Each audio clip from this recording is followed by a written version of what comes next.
Daniel, I feel bad sometimes. I feel bad sometimes. Why do you feel bad right now?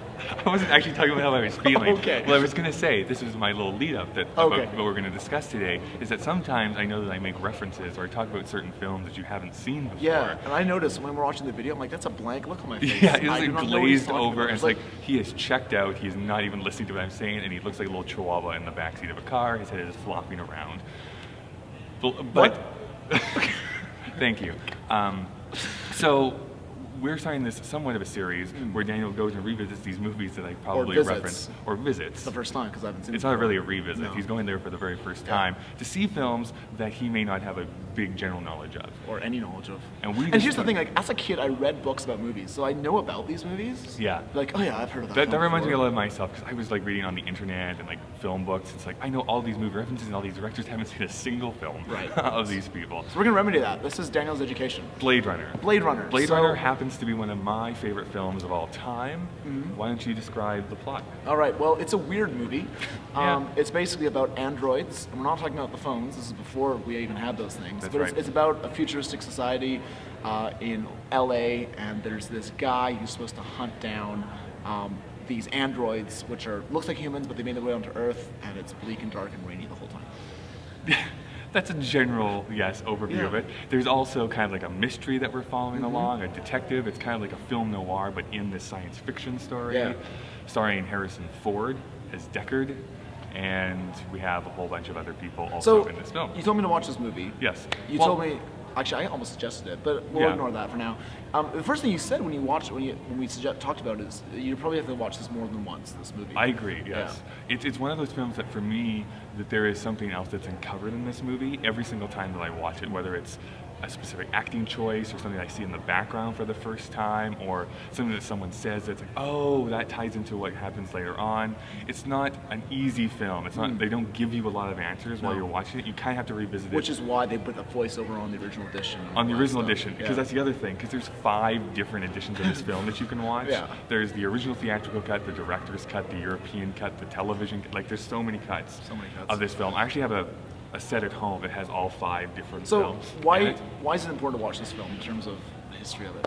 Well, number one, it's one of those films that had this great relevance to films that came out after it, and that was kind of overlooked when it was first released. In some ways, it reminds me a lot about Children of Men, because Children of Men didn't do very well at the box office.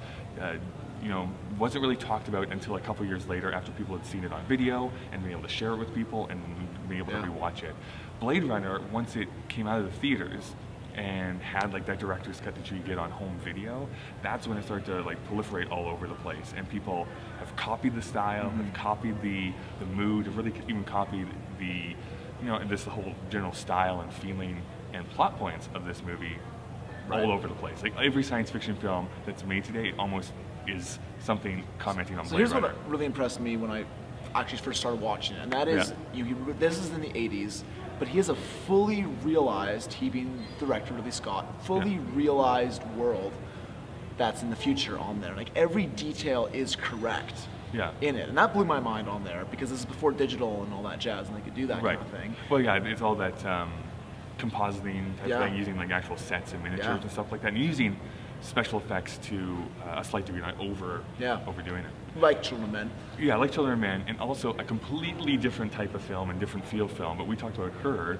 a few weeks ago. Really very similar, but it has the feeling is that, this feels like this could happen. Right. Like this is a future that I can kind of believe in. Yeah. The other thing that kind of impressed me is certain shots where it feels very 3D without the use of 3D.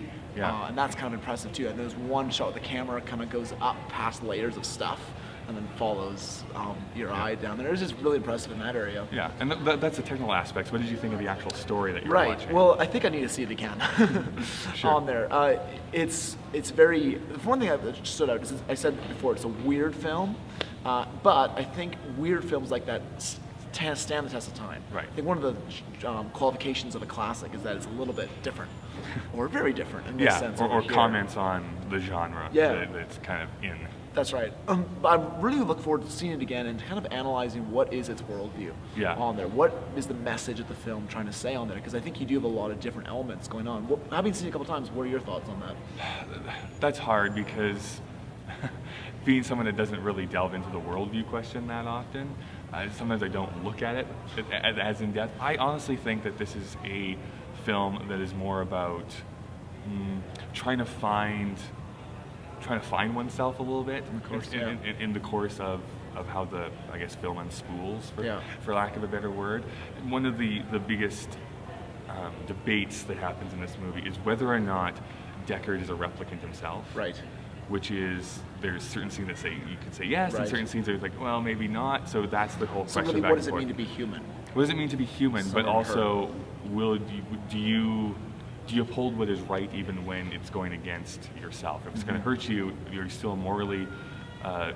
Is it still moral to, not moral, but is it still, would you be able to go against your own kind if you had to? Because that was, if that's what it was, came down to, that sort of thing. Okay. So I don't think it's nihilistic. I don't think it's. You don't think it is? Which I know some people have said that. And that's kind of the feeling I thought from it, is that this is a very bleak. I like bleak films, but even the fact that it's kind of like death is all there is. At the end, there's just death, and that's all we have to kind of better enjoy the life. That's all we have, kind of thing. That's kind of the message I took away from it on there, but it's very nuanced. So it's there's also, I should probably rewatch again because it's been a few years since I've seen it. But we both know what we're talking about. I've never actually seen this film. I'm just making this up. No, but there's kind of the anarchy that you see from Rutger Hauer, the Rutger Hauer character, who's like the crazy guy that you see at the end.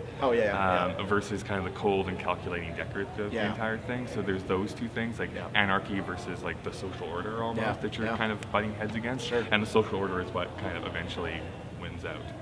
Right. In the movie. But only because he lets it. Anarchy kind of kills himself. Right. Because that's anarchy.